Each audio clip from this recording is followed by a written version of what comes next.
Richard was here earlier, part of a rare informal conversation here at Queen's Park with Doug Ford. He'll be sworn in for his second term along with his cabinet this Friday, and this is interesting.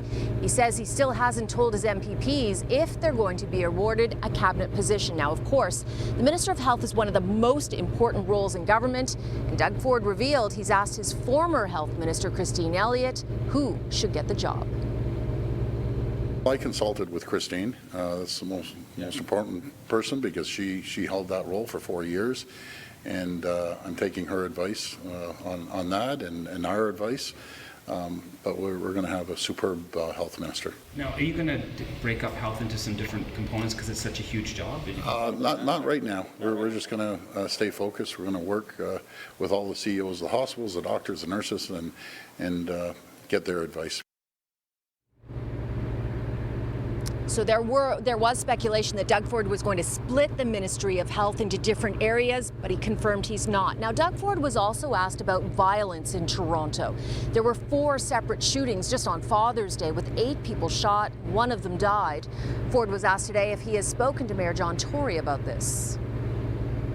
We're going to sit down, Mayor Tory and I believe later this week or next week, and we'll have a good conversation on that.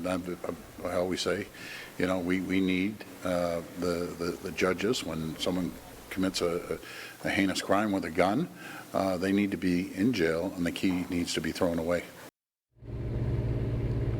And you may remember Doug Ford promised there would be air conditioning in every long-term care home after it came to his attention a couple of years ago that residents were sweltering in them. Well, 2 years later, not everyone has AC, and on the first day of summer, temperatures rising again. They did brief me on that. We're almost 90-some-odd% there.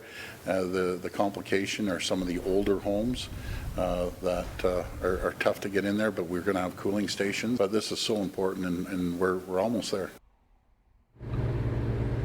And Doug Ford also revealed the government will sit in the legislature this summer. It wasn't scheduled to return until September.